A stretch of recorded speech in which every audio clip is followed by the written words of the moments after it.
નમસ્કાર મિત્રો, જીગર sir physics YouTube ચેનલમાં આપ દરેકનું હાર્દિક સ્વાગત છે. જો તમે લોકોએ મારી આ ચેનલને લાઈક, શેર અને સબસ્ક્રાઇબ ના કરી હોય તો ઝડપથી કરી નાખો. છેલ્લે આપણે બાહ્ય ક્ષેત્રમાં એકલ વિદ્યુતભાર હોય તો એની સ્થિતિ ઊર્જા કેટલી થાય, બે વિદ્યુતભાર હોય તો એની સ્થિતિ ઊર્જા કેટલી થાય એની આપણે ચર્ચા કરી હતી. બરાબર છે. ત્યારબાદ ચેપ્ટર નંબર 2 માં આવે છે ઉદાહરણ 2.5. તો એની રકમ બોલું છું. એમાં એ ઓપ્શન છે. તો રકમ આવી છે -9 સેન્ટીમીટર 0 0 અને 9 ની 0 0 સ્થાન પર રહેલા બે વિદ્યુતભારો અનુક્રમે 7 માઇક્રોકુલમ અને -2 માઇક્રોકુલમ ના તંત્રની બાહ્ય ક્ષેત્ર વિના સ્થિત વિદ્યુત સ્થિતિ ઊર્જા શોધો. બે વિદ્યુતભારો છે કઈ રીતે રહેલા છે તો કે x અક્ષ ઉપર. કઈ રીતે ખબર પડે તો તમે જોઈ શકો છો માત્ર એને x m જ આપ્યો છે. y m અને z m 0 એટલે હું અત્યારે x m જ દોરું છું, y અને z દોરતો નથી. અવગમ બિંદુ. તો હવે દાખલા તરીકે અહીંથી 1 2 3 4 5 6 7 8 9 અહીંયા થઈ જાય તો આ m થાય નો પ્લસ 0.0900. મેં ડાયરેક્ટ મીટર કરી નાખ્યા. એને સેમી આપ્યા છે, મેં ડાયરેક્ટ મીટર કરી નાખ્યા. एक प्लस या में एक माइनस में है तो नहीं तो -0.0900 मीटर में है. बराबर, मीटर करने का आ बे स्थानों पर बे विद्युतभारो है अनुक्रमे. जो पेला -9 सेंटीमीटर है तो एना ऊपर +7 माइक्रोकूलम नो विद्युतभार है. आया जे विद्युतभार है 7 माइक्रोकूलम है. आया जे विद्युतभार है -2 माइक्रोकूलम है. अनुक्रमे લખેલું છે તમે જોઈ શકો. માઈનસ ઉપર પ્લસ વિદ્યુતભાર છે, પ્લસ ઉપર માઈનસ વિદ્યુતભાર. બાહ્ય ક્ષેત્ર વગર, બાહ્ય ક્ષેત્ર હાજર નથી એના વગર આ બંનેની સ્થિત વિદ્યુત સ્થિતિ ઊર્જા શોધો. સ્થિતિ ઊર્જાને આપણે u કઈ u શોધવાના કીધા. ચાલો બી ઓપ્શન. બાહ્ય ક્ષેત્ર વગર, બાહ્ય ક્ષેત્ર નથી, બાહ્ય ક્ષેત્ર વિના. ચાલો બી ઓપ્શનમાં જોઈએ શું કીધું છે. બે વિદ્યુતભારોને એકબીજાથી અનંત અંતર સુધી જુદા પાડવા માટે કેટલું કાર્ય જરૂરી છે. આ બે વિદ્યુતભાર અત્યારે અહીંયા, આ બે વિદ્યુતભારને અનંત અંતરે છૂટા પાડી દેવા. એક આમ લઈ જાવ, એક આમ અનંત અંતર લઈ જાવ તો કેટલું કાર્ય કરવું પડે. એટલે અનંત અંતરે છૂટા પાડવા થતું કાર્ય ને આપણે W કહીએ. એ કાર્ય આપણને શોધવાનું કીધું છે. અને હજી સી ઓપ્શન પણ આપેલો જ છે. તો જોઈએ સી ઓપ્શન માં શું કીધું છે. તો સી ઓપ્શન ની રકમ કંઈક આવી છે. ધારો કે આ વિદ્યુતભારના તંત્ર, આ જે વિદ્યુતભારનું તંત્ર છે એને બાહ્ય વિદ્યુત ક્ષેત્ર, હવે વિદ્યુત ક્ષેત્ર આપેલું છે બાહ્ય વિદ્યુત ક્ષેત્ર E બરાબર a/1/r² આપેલું. આમાં મૂકવામાં આવે કે જ્યાં a એટલે કિંમત આપી દીધી છે ને 9 * 10⁵ ન્યૂટન પર કુલમ ઇન્ટુ મીટર સ્ક્વેર. બરાબર, અંશમાં મીટર સ્ક્વેર છેદમાં કુલમ. તો આ તંત્રની વિદ્યુત સ્થિતિ ઊર્જા કેટલી થાય? તો સ્થિતિ ઊર્જા શું થાય? હવે જો ખરેખર આ દાખલામાં r શું છે એને ચોક નથી પાડ્યો. ખરેખર એને ચોક પાડવો પડે કે જ્યાં r એટલે, હું તમને કહી દઉં, જ્યાં r એટલે ઉગમ બિંદુથી અંતર લેવાનું. ઉગમ બિંદુથી અંતર. ખરેખર એને ચોક પાડવો પડે પણ નથી પાડ્યો. બરાબર.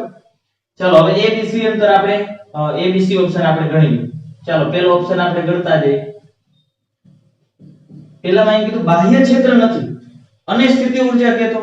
તો આપણે જે પહેલી થિયરી આવી હતી કે વિદ્યુતભારને અનંત અંતરેથી તમે લઈ આવો, પેલા એકને લાવો તો કામ ન કરવું પડે, બીજા લાવો તો કામ કરવું પડે. તો ડાયરેક્ટ સૂત્ર આપણે આવડે જ છે. આમાં એમ કીધું કે બાહ્ય ક્ષેત્રનો તો સ્થિતિ ઊર્જા કેટલી થાય. એમ નથી કીધું કે કરવું પડતું કાર્ય ગણો. કરવું પડતું કાર્ય ગણવાનું કે ને તો આપણે આ રીતે ગણવું પડે. સૌપ્રથમ એકને લઈ આવી તો થતું કાર્ય 0 થાય. પછી બીજાને લાવી તો જે જગ્યાએ લાવી ઈ જગ્યાએ સ્થિતિમાન હોય એટલે બીજાને લાવો તો કાર્ય કરવું પડે. તો ઈ કાર્ય થાય q * v. જેને લાવી છે ઈ વિદ્યુતભાર અને જે જગ્યાએ લાવી ઈ બિંદુનું સ્થિતિમાન. હવે તમે આટલું એમનેમ સમજી શકતા હશો. બરાબર. તો ઈ કાર્ય શોધવાનું કે તો આપણે એવી રીતે કરશું. ડાયરેક્ટ સ્થિતિ ઊર્જા કીધી. બાહ્ય ક્ષેત્ર વગર સ્થિતિ ઊર્જા એટલે આપણે જે છેલ્લે થિયરી ભણી હતી, ક્ષેત્ર હોય તો સ્થિતિ ઊર્જા ઈ થાય. કઈ? ક્ષેત્ર હોય તો સ્થિતિ ઊર્જાનું સૂત્ર આવું થતું.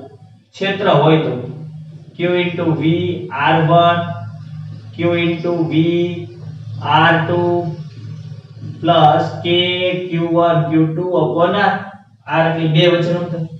આ વિદ્યુત ક્ષેત્ર હાજર હોય તો બે વિદ્યુત ભાર માટે આટલી સ્થિતિ ઊર્જા થાય. પણ વિદ્યુત ક્ષેત્ર હાજર ન હોય તો સ્થિતિ ઊર્જાનું સૂત્ર ડાયરેક્ટ જ છે k q1 q2 upon r. બે જ વિદ્યુત ભાર આટલું થાય. ત્રણ હોય તો મેં શીખડાયું હતું, ચાર હોય તો શીખડાયું. બરાબર છે?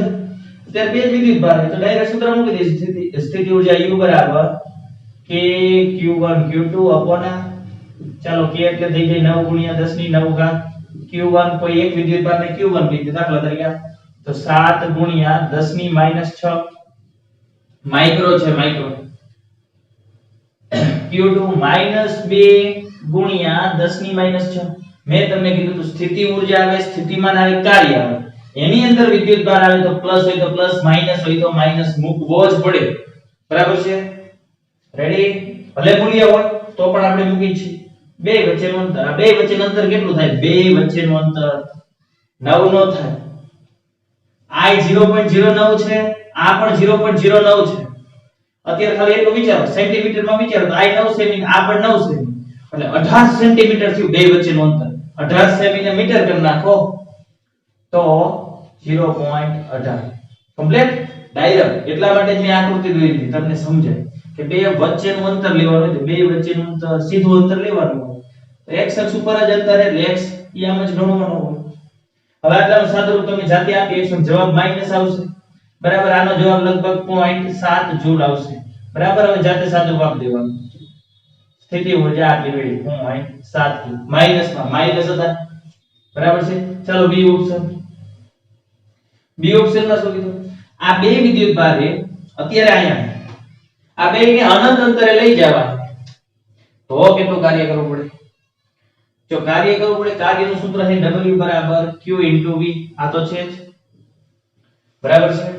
અને કાર્યનું બીજું સૂત્ર થાય W ΔU. યાદ કરો સ્થિતિ ઊર્જાનો તફાવત. બીજી થિયરી હતી. બે સૂત્ર થાય. આપણે અત્યાર સુધી આ સૂત્રનો ઉપયોગ કર્યો કારણ કે આપણને સ્થિતિમાન ખબર પડી જાય. જે અગાઉની થિયરી હતી, એના આગળની થિયરી હતી, એમાં આપણે આ જ સૂત્રનો ઉપયોગ કરતા કારણ કે આપણને સ્થિતિમાન ખબર હોય. અને અહીંયા આપણને સ્થિતિ ઊર્જા ખબર છે. જો સ્થિતિ ઊર્જા ખબર છે તો કાર્યનું આ સૂત્ર વાપરવું. સમજાણો અર્થ? આમાં સ્થિતિ ઊર્જા ખબર છે અને અનંત અંતરે કીધું છે. આ સ્થિતિ ઊર્જા ક્યાંની છે? અહીંયાની છે. અને આપણને કીધું અનંત અંતરે. અનંત અંતરે સ્થિતિ ઊર્જા કેટલી હોય? થિયરીમાં ભણી ગયા 0. તો બે સ્થિતિ ઊર્જા ખબર છે તો W ΔU. ΔU એટલે થાય U અંતિમ માઈનસ U પ્રારંભિક. અંતિમ માઈનસ પ્રારંભિક હોય. અંતિમ અત્યારે અહીંયા છે. અંતિમ કયું થાય? અનંત અંતરે. અનંત અંતરે સ્થિતિ ઊર્જા 0 લઈ આપણે. આ તો નિયમ નામે અંતિમ માઈનસ પેલું જ હોય. યાદ રાખજો સ્થિતિ ઊર્જા આવે કે સ્થિતિમાન આવે. અંતિમ જે લઈ જવાનું હોય અંતિમ પેલું આ હતું. અંતિમ તો 0 હોય. પ્રારંભમાં કેટલી સ્થિતિ છે? પ્રારંભમાં એટલે આ બે વચ્ચે તો શોધી જ છે આપણે -0.7. આ તો નિયમના માઈનસ છે ને, આ તો -0.7 હતા એટલે આવશે +0.7 જૂલ. કૌંસમાં લખી નાખવાનું અનંત અંતરે સ્થિતિ ઊર્જા શૂન્ય લેતા. બરાબર? આવી ગયો બી ઓપ્શન નો જવાબ. ચાલો સી ઓપ્શન.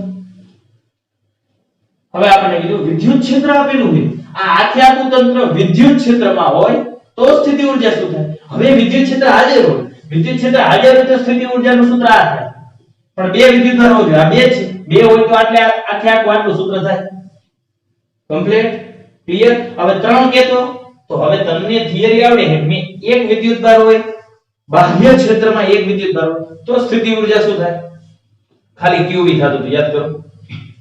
બે વિદ્યુત ભાર હોય, બાહ્ય ક્ષેત્રમાં સ્થિતિ ઊર્જા શોધવાની તો આખે આખું સૂત્ર થાય. ત્રણ વિદ્યુત ભાર હોય, ત્રણ તો તમે જાતે ટ્રાય કરજો. બરાબર છે? આ રીતે તમને આવડતું જોઈએ મેળવતા. પણ મોટે ભાગે ત્રણ આપશે ને બે જ આપશે. ચાલો તો આ સૂત્ર થાય તો આપણે લખશું બાહ્ય ક્ષેત્ર માટે.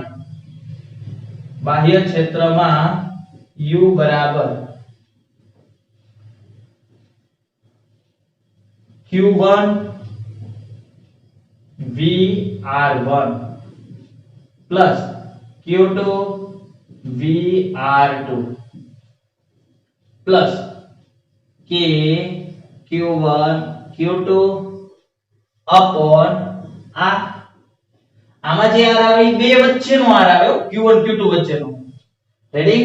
આમાં જે r આપ્યો છે એની વાત કરું, એ ઉગમ બિંદુથી ગણવાનું હોય. હવે q1 પેલો વિદ્યુતભાર તો તમને ખબર જ છે, તમે મૂકી દઈશું. પેલાનું સ્થિતિમાન તો આપ્યું નથી, તો વિદ્યુત ક્ષેત્ર આપ્યું છે અને સ્થિતિમાન જોઈએ. વિદ્યુત ક્ષેત્ર અને સ્થિતિમાન વચ્ચેનો સંબંધ વેદ, યાદ કરો, વેદ ભણી ગયા આપણે. એ આપેલા છે a * 1 એટલે a જ કહેવાય, a / r² છે. અને અંતર r જેટલું, એ તો અંતર જ કહી ને, d એટલે અંતર r જેટલું. કેટલા અંતરે? તો કે r અંતરે. r ક્યાંથી ગણવાના હોય? મેં તમને કીધું ઉગમ બિંદુથી ગણવાના. એ જે તે વિદ્યુતભાર અત્યારે પેલા આપણે વિચાર્યું a / r છે. આ q1 તો તમને ખબર જ છે, તમે મૂકી દઈશું. બરાબર, જે હોય મૂકી દેજો. a / r આવ્યા. r ક્યાંથી ગણવાના? તો કે જે તે વિદ્યુતભાર, પેલાની વાત કરું તો પેલા માટે ઉગમ બિંદુથી અંતર, પેલા માટે ઉગમ બિંદુથી અંતર આ મૂકી દેવાનું. r જે હોય. સમજાણો? એવી જ રીતે આ ચોક નથી પાડેલો એટલા માટે આ ચોક કરવો જ પડે, બરાબર? પરંતુ આપણે સમજી જ લઈશું કે આવી રીતે આપેલું છે ત્યારે ઉગમ બિંદુથી અંતર ગણવાનું. હવે એટલા બીજા માટે તો બીજો વિદ્યુતભાર માઈનસ, તો -2 મૂકવો પડશે. v તો આ જ આવશે a / r, પણ બીજા માટે અંતર લેવાનું ઉગમ બિંદુથી અંતર 0.09. આ તો આવડે છે, આ તો શોધેલી છે, ડાયરેક્ટ મૂકી દેવાનું. સાદુરૂપ આપો, જવાબ મળી જાય છે. બરાબર છે? સ્થિતિ ઊર્જા જૂલમાં મળશે. ક્લિયર? એકદમ સરળ દાખલા છે, તો ખાસ ગણી નાખવાનો દાખલાનો. ચાલો ત્યાર પછી આગળનો પ્રશ્ન આપણે લઈએ.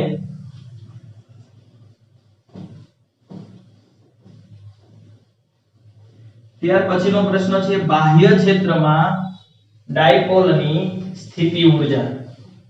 બાહ્ય ક્ષેત્ર હોય તો ડાયપોલ કીધું. અત્યાર સુધી આવ્યું બાહ્ય ક્ષેત્ર હોય તો એકલો વિદ્યુતભાર, બાહ્ય ક્ષેત્ર હોય તો બે વિદ્યુતભાર સમાન હતા. મતલબ ધન હતા કે ધન અને ઋણ પણ હોઈ શકે. હવે એવું કીધું બાહ્ય ક્ષેત્રમાં ડાયપોલ એટલે સમાન મૂલ્યના અને વિજાતીય એટલે વિરુદ્ધ હોય. એની સ્થિતિ ઊર્જાનું સૂત્ર શું થાય? ખૂબ જ મોસ્ટ આઈએમપી પ્રશ્ન 2 ગુણ માટે. બાહ્ય સમાન ક્ષેત્રમાં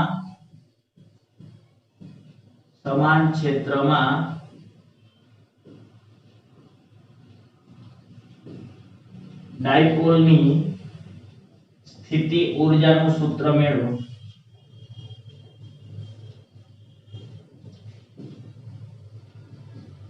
તથા સંતુલન સમજાવો. હવે સમજો, સંતુલન રીવી ટેક્સ્ટ બુકમાં આપેલું નથી, પરંતુ એમસીક્યુ માં દાખલા ગણવામાં આજે સંતુલન રીવી બહુ જ ઉપયોગી બનશે. જે રીતે એમસીક્યુ એક ગુજકેટ ના હોય એમાં, બરાબર છે? એટલા માટે હું સાથે જ લઈને આવું. ચાલો જોતા જઈએ. બાહ્ય સમાન ક્ષેત્ર કીધું છે, સમાન વિદ્યુત ક્ષેત્ર. પહેલા આપણે એવું દોરી નાખીએ. ચાલો બાહ્ય સમાન વિદ્યુત ક્ષેત્ર કીધું, તો બાહ્ય સમાન વિદ્યુત ક્ષેત્ર હું દોરી નાખું. સમાન વિદ્યુત ક્ષેત્રની ક્ષેત્ર રેખાઓ સીધી હોય છે આવી રીતે. બાહ્ય સમાન વિદ્યુત ક્ષેત્ર પ્લસ થી માઈનસ તરફ હોય એટલે આ બાજુ બધા પ્લસ વિદ્યુતભાર હોય, ધન થી ઋણ તરફ વિદ્યુત ક્ષેત્ર હોય. યાદ કરો, સમાન બાહ્ય વિદ્યુત ક્ષેત્ર, એની અંદર ડાયપોલ મૂકવાની. તો કઈ ખૂણે મૂકી દે. આપણે આવું આવ્યું હતું પહેલા ચેપ્ટરમાં. એમાં એવું હતું બાહ્ય સમાન ક્ષેત્રમાં ડાયપોલની વર્તણૂક ચર્ચા. એટલે શું થતું હતું તો આપણે જોયું કે બળ લાગે. વર્તણૂક એટલે શું થતું હતું? બળ લાગતું હતું, સમાન મૂલ્યના બળ લાગે, વિરુદ્ધ દિશાના બળ હતા, કુલ બળ 0 થઈ જતું હતું. એટલે રેખીય ગતિ નહોતી થતી. પણ એક બળ આમ લાગે, એક બળ આમ લાગે એટલે ટોર્ક લાગતું હતું. આપણે એમ કહેતા હતા. અને એક ટોર્કનું સૂત્ર આપણે ભણી ગયા હતા. યાદ કરો, ઈ વર્તણૂક હતી, વર્તન કેવું કરે. હવે આપણે આની અંદર સ્થિતિ ઊર્જા મેળવવાની. બે પ્રશ્ન અલગ છે. તમે ખાલી એનો અર્થ સમજો ને તોય ખબર પડી જાય. સ્થિતિ ઊર્જાનો અર્થ શું થાય પેલા આપણે જોઈએ.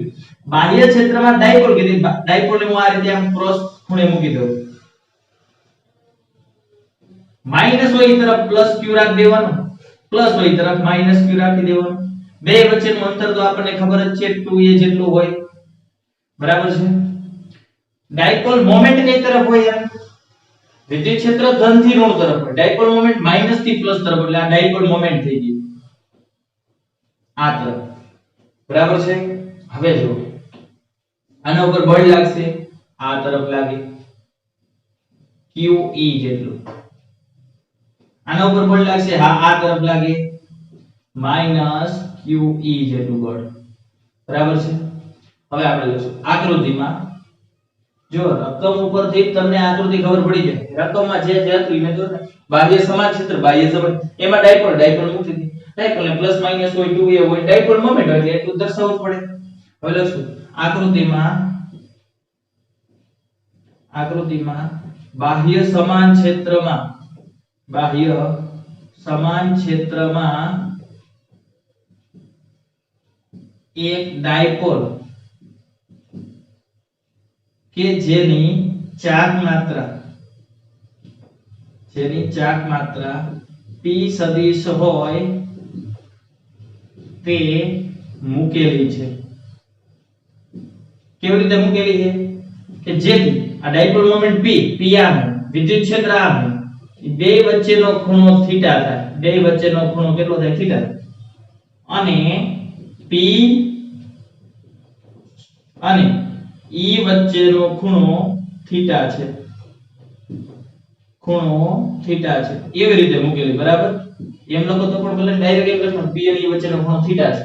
આ વિદ્યુત ક્ષેત્ર છે, આ p એટલે બે વચ્ચેનો ખૂણો જે નાનો હોય એ લેવાનો હોય, બરાબર. આ તીર નો દોરો તો યાર આ વિદ્યુત ક્ષેત્ર છે, ખબર પડી ગઈ કમ્પ્લીટ. હવે જો શું કરવું, સ્થિતિ ઊર્જા કોને કહેવાય, પહેલા મને આટલું સમજાવો. સ્થિતિ ઊર્જા એટલે શું?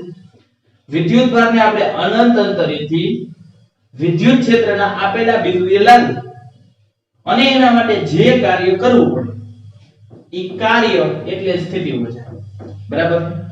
અથવા બીજી પણ વ્યાખ્યા થાય, વિદ્યુત ક્ષેત્રમાં જ આપણે એક બિંદુથી બીજા બિંદુ સુધી લઈ જઈએ, વિદ્યુત ક્ષેત્રમાં વિદ્યુત ભારને એક બિંદુથી બીજા બિંદુ સુધી લઈ જઈ અને જે કાર્ય કરવું પડે એને પણ સ્થિતિ ઊર્જા જ કહેવાય. તો આપણે અહીંયા અનંત અંતરેથી નહીં લાગે, વિદ્યુત ક્ષેત્રમાં જ આપણે શું કરશું, એક બિંદુથી બીજા બિંદુ સુધી લઈ જઈએ, બરાબર. સમજો હવે આપણને ખબર છે અહીં સમાન ક્ષેત્રમાં અહીં પ્લસ q પર લાગતું બળ કેટલું છે, આના ઉપર લાગતું બળ QE અને માઈનસ q પર લાગતું બળ બરાબર માઈનસ QE. સદિશ લેતા હોય ત્યારે પ્લસ હોય તો માઈનસ, પ્લસ હોય તો પ્લસ, માઈનસ હોય તો માઈનસ લેવા પડે. આ લઈ દે, આના ઉપર આ તરફ પ્લસ રી માઈનસ તરફ ખેંચે, માઈનસ રી પ્લસ તરફ ખેંચે, એટલે બે સમાન મૂલ્યના વિરુદ્ધ દિશામાં આટલું છે. તેથી કુલ બળ કેટલું થાય? તેથી કુલ બળ શૂન્ય થાય. જો તો તેથી ડાયપોલ ઉપર ટોટલ બળ કેટલું લાગે? બે બળ લાગે સમાન મૂલ્યના વિરુદ્ધ દિશામાં, તેથી કુલ બળ 0 થાય. પણ આ બળો એક રેખાસ્થ નથી. જો તો એક રેખાસ્થ નથી, એક રેખા ઉપર નથી. આ બળ આ રેખા ઉપર લાગે, આ બળ આ રેખા ઉપર લાગે, એટલે શું થાય? આમ હોય આ આમ ખેંચે છે, આમ ખેંચે છે, એટલે શું થાય? આવી રીતે થાય છે. મતલબ આને શું થાય? ફરી એને આપણે શું કહે? ફરે એને ટોર્ક કહે. એક રેખાસ્થ નથી, તેથી તેના પર ટોર્ક લાગશે. અને ટોર્ક નું સૂત્ર આપણે ભણી ગયા તો એ લખી નાખો. એ ટોર્ક સદિશ બરાબર p સદિશ ક્રોસ e સદિશ. યાદ કરો, સદિશ સ્વરૂપમાં p સદિશ ક્રોસ e સદિશ. p એટલે ડાયપોલ મોમેન્ટ, e એટલે વિદ્યુત ક્ષેત્ર. અને મારે મૂલ્ય સ્વરૂપે કેવું હોય તો ટોર્ક બરાબર ખાલી મૂલ્ય તો pe sin θ ક્રોસ s આયો એટલે sin θ ક્રોસ માં sin θ. મૂલ્ય લખ્યું, સદિશ નથી લખ્યું. સદિશ બરાબર મૂલ્ય ગુણ્યા એકમ સદિશ. સદિશ નથી લખ્યું, માત્ર મૂલ્ય લખ્યું. તો મૂલ્ય સ્વરૂપે આ રીતે થાય. હવે સમજો, અને અહીંયા જે θ હોય p અને e વચ્ચેનો હોય, p અને e વચ્ચેનો θ. આ તો આપણને ખબર જ છે. એટલે આ ટોર્ક કામ શું કરે? આ ટોર્ક લાગ્યો એટલે આ ટોર્ક શું કામ કરશે? તો કે આ ડાયપોલ ને વિદ્યુત ક્ષેત્રને સમાંતર ગોઠવવાનો પ્રયત્ન કરશે. જો તો આમ હોય તો ટોર્ક લાગશે, આના ઉપર આમ લાગે, આના ઉપર આમ. એટલે આ ટોર્ક એટલે ફરવું, આ ફરે એ શું કામ કરશે તો કે આ ડાયપોલ ને વિદ્યુત ક્ષેત્રને સમાંતર ગોઠવવાનું કામ કરે. જે ડાયપોલ ને ક્ષેત્રને સમાંતર ગોઠવવાનું કામ કરશે, સમાંતર ગોઠવવાનું કાર્ય કરશે. હવે સમજો, આમ તો થઈ ગયું. સ્થિતિ ઊર્જા કોને કહેવાય એ કોન્સેપ્ટ આવ્યો તો હવે આપણે એ કોન્સેપ્ટ લાગુ પડી. સ્થિતિ ઊર્જા એટલે શું? સ્થિતિ ઊર્જા એટલે ક્ષેત્રમાં જ એક બિંદુથી બીજા બિંદુ સુધી લઈ જવા અને જે કામ કરવું પડે. હવે ડાયપોલ આમ થઈ જાય એવું વિચારવા. આમ કેમ થઈ? કારણ કે ટોર્ક લાગતું હતું, આ વિદ્યુત ક્ષેત્રનું ટોર્ક લાગતું. હવે હું બહારથી એવું ટોર્ક આપું વિરુદ્ધ દિશામાં, બહારથી ટોર્ક આપું હું વિરુદ્ધ દિશામાં, આ રીતે વિરુદ્ધ દિશામાં ટોર્ક આપું. કારણ કે મારે કેમ, મારે આમ કેમ ટોર્ક આપવું પડશે?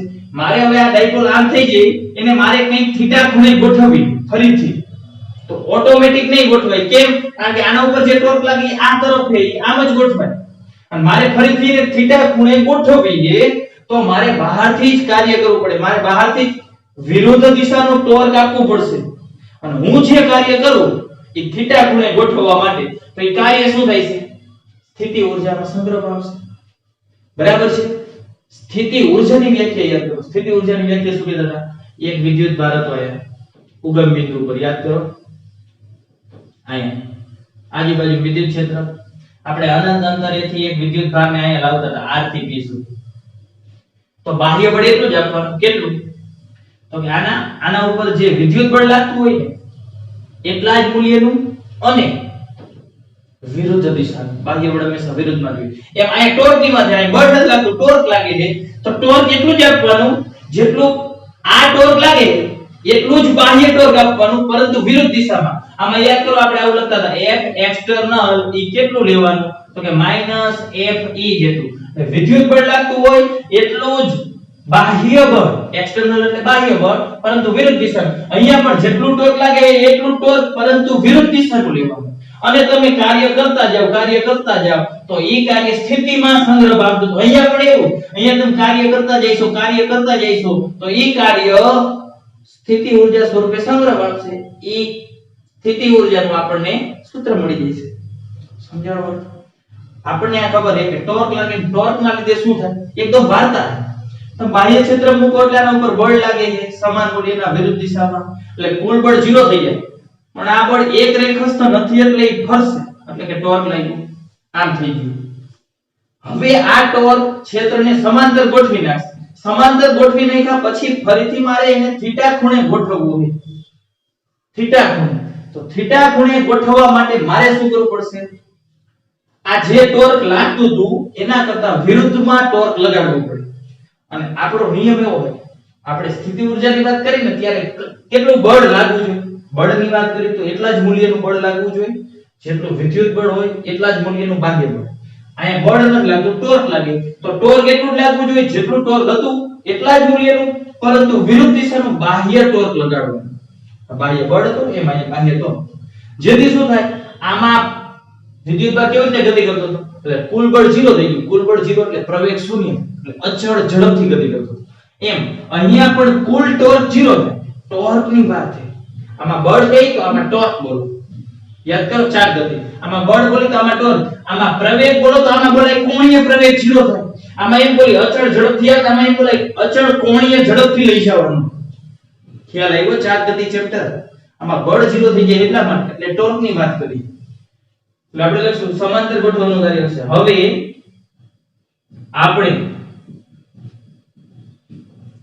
આપણે ટોર્ક એક્સટર્નલ બરાબર માઈનસ ટોર્ક. હવે આપણે બાહ્ય ટોર્ક આટલું લગાડવાનું કે જેટલું આ ટોર્ક હતું એટલા જ મૂલ્યનું, પરંતુ વિરુદ્ધ દિશા લગાડીએ. હવે આપણે આટલું ટોર્ક લગાડીએ જેથી તે અચળ કોણીય ઝડપથી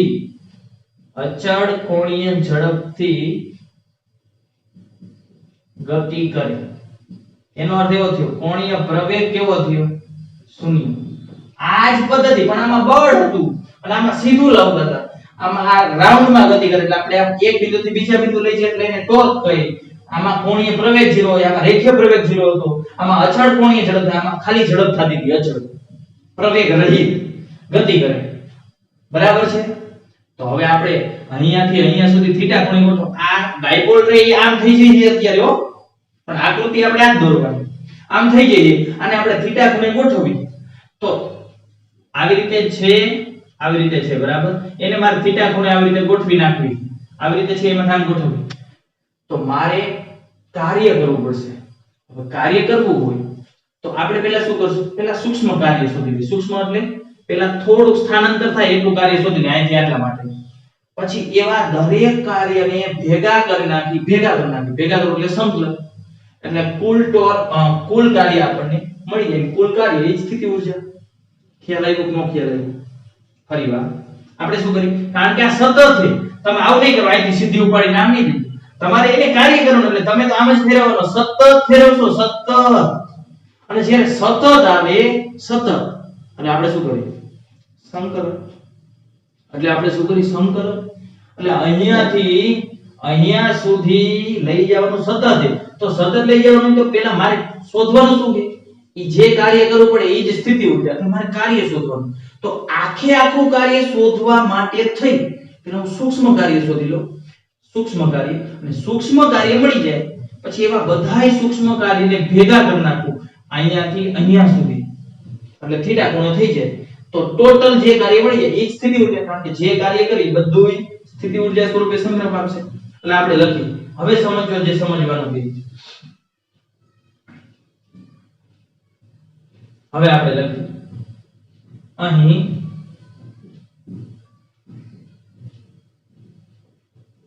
અહીં સૂક્ષ્મ સ્થાનાંતર, સૂક્ષ્મ કોણીય સ્થાનાંતર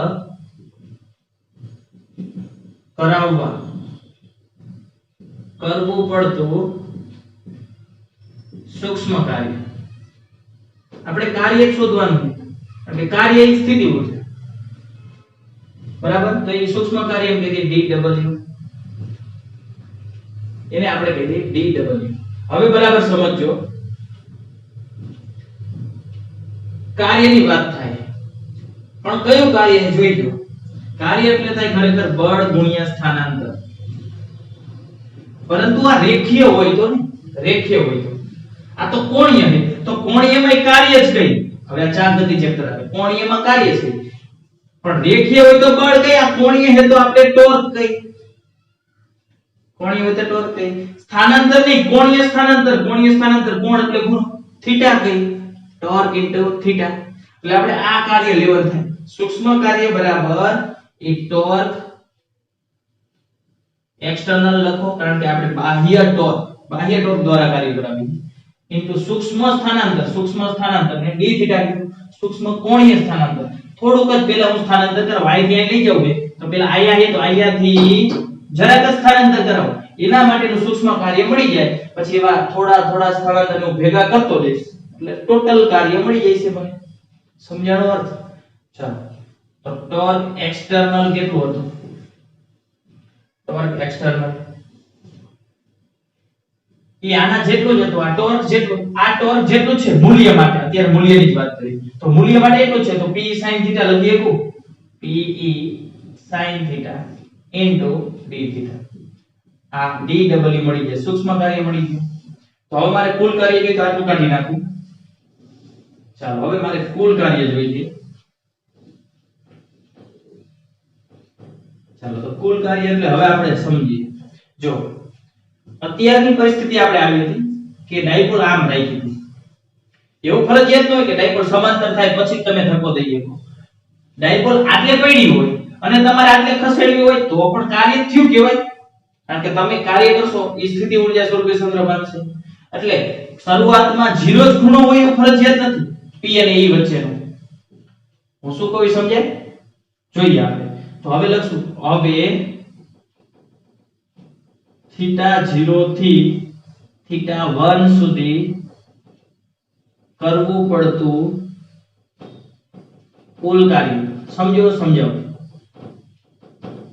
કુલ કાર્યને આપણે w કહી દઈએ.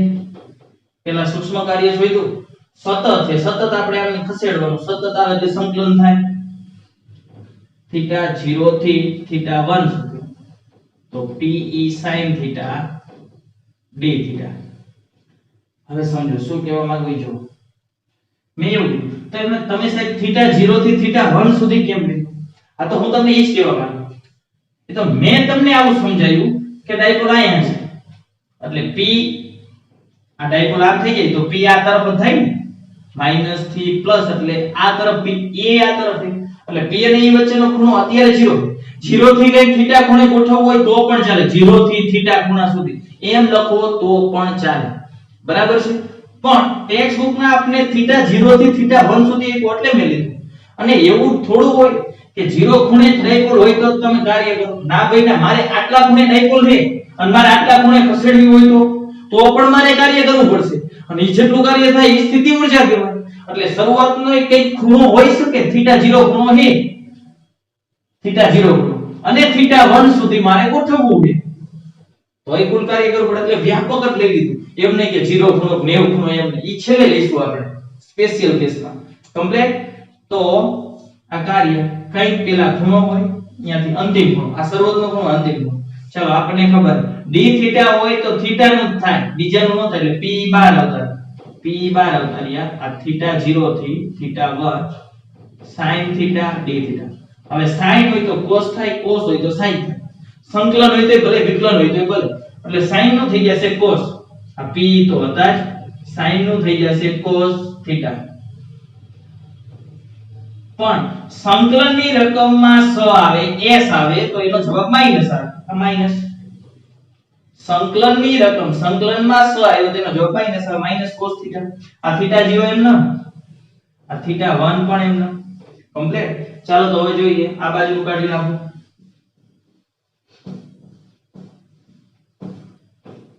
હવે જોઈજો તો બરાબર pe પેલે લિમિટ મૂકી દયો, પેલા માઈનસ cos થીટા 1 નિયમ આ માઈનસ ને બહાર કાઢી લ્યો ભાઈ, આ માઈનસ ને બહાર કાઢી નાખો, બરાબર. પેલા લિમિટ મૂકી cos થીટા. હવે નિયમના તો માઈનસ જ આવે, નિયમના માઈનસ જ આવે ને વચ્ચે. હવે આ લિમિટ મૂકી દો cos થીટા 0, cos થીટા 0. આ ક્લિયર થઈ ગયું. આ માઈનસ અહીંયા હતા, તમે તો લિમિટ મૂકો ને થીટા ની જગ્યાએ મૂકો ને માઈનસ ની જગ્યાએ નથી મૂકો. એ માઈનસ 1 ને બહાર કાઢી દીધા, એનાથી કાઈ ફેર ન પડે, બરાબર. ચાલો જોઈએ હવે માઈનસ pe અંદર ગુણી નાખો cos થીટા 1 ઓછો છે પ્લસ pe cos થીટા 0. સમજાણો? ખબર પડી?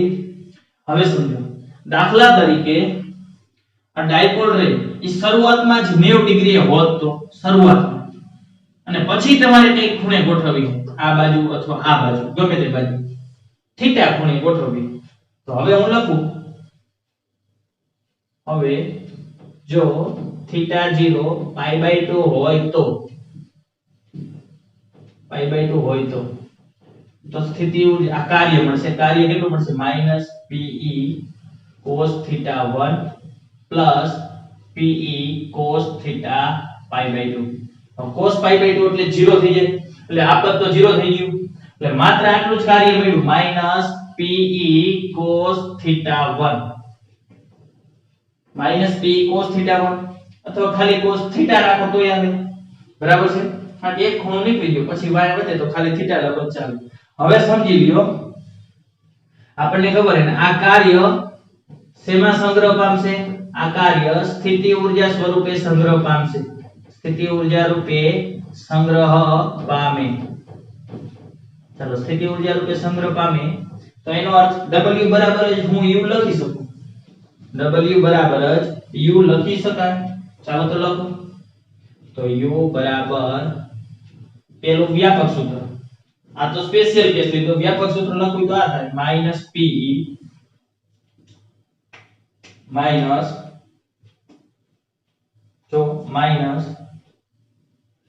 pe cos theta 1 plus pe cos theta 0. પણ આમાં ખાસ તમારે યાદ રાખવાનું, પેલો ખૂણો કયો હતો? થીટા 0.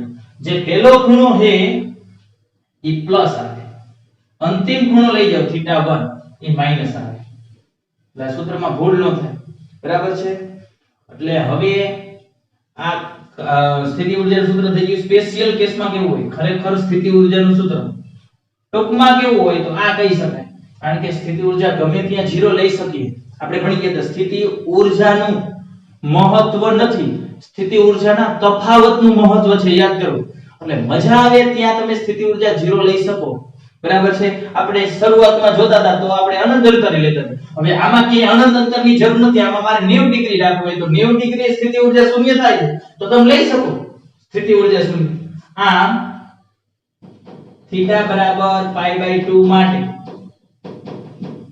θ 0 બરાબર π/2 માટે u કેટલા થઈ ગઈ છે આ π/2 એટલે આ 0 એટલે લખતો નથી આવું થઈ ગયું -pe cos θ1 આને હું આમ પણ લખી શકું સ્થિતિ ઊર્જા બરાબર ઊર્જા રે અદિશ રાશિ છે અદિશ પણ આ બે તો સદિશ તો છે જ p અને e અને cos છે તો આને ડોટ ગુણાકાર સ્વરૂપે લખી શકાય p સદિશ ડોટ e સદિશ એટલે આ સ્થિતિ ઊર્જાનું સૂત્ર થઈ ગયું યાદ રાખજો સ્થિતિ ઊર્જાનું સૂત્ર થયું u બરાબર -p સદિશ ડોટ e સદિશ કમ્પ્લીટ ક્લિયર થઈ ગયું તો આ સૂત્ર આપણને મળ્યું હવે સંતુલન આ ટેક્સ્ટ બુકમાં નથી આટલું ક્લિયર થઈ કાઈ નથી તમે બાહ્ય ક્ષેત્રમાં ડાયપોલ મૂકો શું થાય એટલે બળ લાગે બળ સમાન મૂલ્યના 0 થઈ તો શું થાય પણ આ બળ એક રેખા ઉપર નહોતા એટલે ટોર્ક લાગે ફેર્યું બરાબર છે ટોર્કનું સૂત્ર ખબર હતી ટોર્કનું સૂત્ર લે એ ટોર્ક કામ શું કરે તો કે આ ટોર્ક કર્યું ને ડાયપોલને સમાંતર ગોઠવશે ગોઠવી નાખી તો સ્થિતિ ઊર્જા કોને કહેવાય આપણે એવો પ્રશ્ન સ્થિતિ ઊર્જા એટલે તમે કામ કરો ને એ કાર્ય એ જ સ્થિતિ ઊર્જા કારણ કે કાર્ય જેવી તમારું સ્થિતિ સ્વરૂપે સંગ્રહ તો કાર્ય મારે કઈ રીતે કરવું પડશે તો કે આમ હતી એને કઈ ખૂણે ગોઠવવી હોય તો કામ કરવું પડે પેલા મેં સૂક્ષ્મ શોધ્યું કારણ કે સતત કાર્ય કરવાનું આપણે સતત આવી અહીંયા સંકલન સતત વિતરણ રેખીય સતત વિતરણ બરાબર છે પેલા મેં સૂક્ષ્મ કાર્ય શોધ્યું સૂક્ષ્મ સ્થાનાંતરણ પછી આખા માટે શોધ્યું સંકલન કર્યું જવાબ આવ્યો આ સ્પેશિયલ કેસ છે θ 0 બરાબર હોય પણ સ્થિતિ ઊર્જાનું સૂત્ર કે ત્યારે આપણે આ જ યાદ રાખશું -p cos θ -pe cos θ કોઈ પણ જગ્યાએ સ્થિતિ ઊર્જા આટલી હોય કોઈ બિંદુ પાસે આ બિંદુ પાસે આટલી સ્થિતિ ઊર્જા હોય હું એમ તો કે આટલો θ ખૂણો તો આ જગ્યાએ સ્થિતિ ઊર્જા કેટલી તો -pe cos θ આ તો કાર્ય છે કાર્ય એટલે સ્થિતિ ઊર્જાની બાદબાકી જો આ બે સ્થિતિ ઊર્જા આ એક સ્થિતિ ઊર્જા થઈ કહેવાય અને આ બીજી સ્થિતિ ઊર્જા થઈ કહેવાય બે સ્થિતિ ઊર્જાની બાદબાકી એટલે જ કાર્ય તો આપણે આવું તો ભણી જ ગયા હતા W બરાબર ડેલ્ટા U સ્થિતિ ઊર્જાની બાદબાકી એટલે કાર્ય ખાલી સ્થિતિ ઊર્જા એટલે -p cos θ આ ખરેખર ડેલ્ટા U કહેવાય U તો ન જ કહી શકાય ડેલ્ટા U કહેવાય બરાબર છે અને બે સ્થિતિ ઊર્જા એની બાદબાકી છે કમ્પ્લીટ ક્લિયર થઈ ગયું રેડી અને આ ખાસ સૂત્ર યાદ રાખજો આમાં જે પદ કયું પ્લસ આવે છે પ્રથમ હોય પ્લસ આવે અંતિમ રીવી માઈનસ આવે એટલે આમાં સ્થિતિ ઊર્જા U2 U1 થાય જ છે પરંતુ માઈનસ આવે આગળ માઈનસ કઈ રીતે આ કર્યું સાહેબ સમજો આ અંતિમ છે θ1 એટલે અંતિમ હતું તો આમાંથી માઈનસ પેલા કોમન કાઢ્યો આમાંથી માઈનસ કોમન કાઢશો તો આ અંતિમ થઈ ગયું અને આ પ્રથમ થઈ ગયું આ તો પ્રથમ જ છે ને આ તો પ્રથમ જ હતું આ પ્રથમ છે આ પ્લસ ના પ્લસ આ અંતિમ છે U2 આ માઈનસ ના માઈનસ તો તમારું સૂત્ર આવું U1 U2 સૂત્ર એવું ન હોય સૂત્ર આવું આ સાચું છે ખોટું નથી પરંતુ આપણે આવું યાદ રાખીએ અંતિમ માઈનસ પેલું એટલે મેં અંતિમ ને પેલા રાખ્યા તો અંતિમ ને પેલા રાખો હોય તો માઈનસ કોમન કાઢી નાખ્યા આપણે સમજાયું માઈનસ કોમન કાઢ્યા એટલે બીજું પદ માઈનસ થઈ ગયું કારણ કે આપણે આવું યાદ રાખીએ અંતિમ માઈનસ પેલું તો અંતિમ માઈનસ પેલું યાદ રાખો આગળ માઈનસ લખજો કારણ કે W બરાબર ડેલ્ટા U નથી માઈનસ ડેલ્ટા U છે ખરેખર બરાબર ક્લિયર એટલે આપણે અંતિમ માઈનસ પેલું યાદ રાખતા ને એટલા માટે આવું યાદ રખાયું કે બાકી તમને જો આ યાદ રહી જાય તો એકદમ સરળ જ છે પેલું પદ જે પેલો હોય ખૂણો એ પ્લસ રાખવાનું બીજું પદ માઈનસ રાખવાનું અંતિમ હોય માઈનસ રેડી ક્લિયર થઈ ગયું હવે સંતુલન તરફ આગળ વધી આટલું ક્લિયર થઈ ગયું ચાલો સંતુલન ટેક્સ્ટ બુકમાં નથી પરંતુ MCQ આવશે સંતુલન બે પ્રકારના હોય સ્થિર સંતુલન અસ્થિર સંતુલન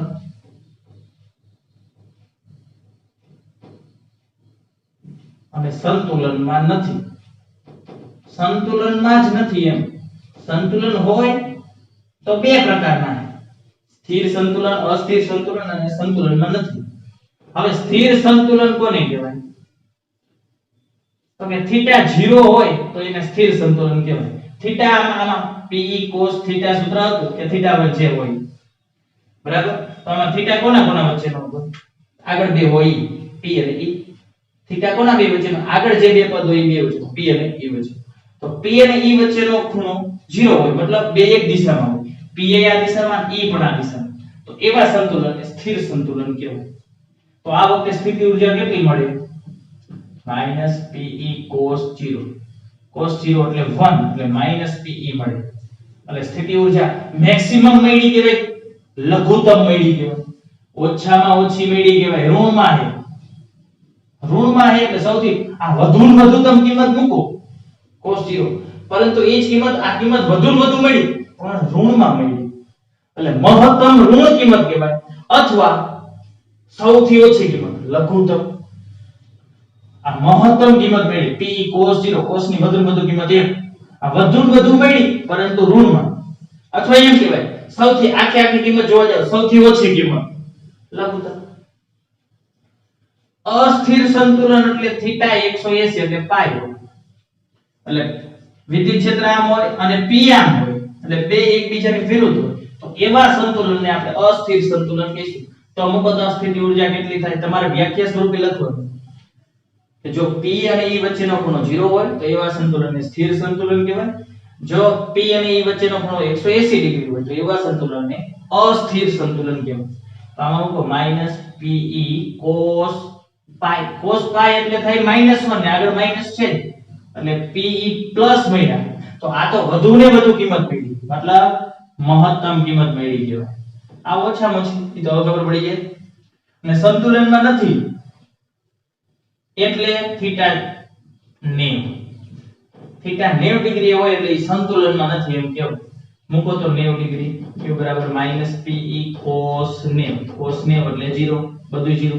હવે આમ હોય ત્યારે સંતુલનમાં થોડું કહેવાય, કારણ કે આના ઉપર બળ લાગશે, આમે બળ લાગશે તો ફરશે એટલે સંતુલન જ નથી. અને અહીંયા એવું થાય આમ હોય એટલે ફરશે નહીં, આમ હશે તો ફરશે નહીં, ફરવાની વાત છે. આમ તો થઈ શકે, ફરવાની વાત છે. ફરવું એને ટોર કહેવાય. એટલે સંતુલનમાં છે કે નથી.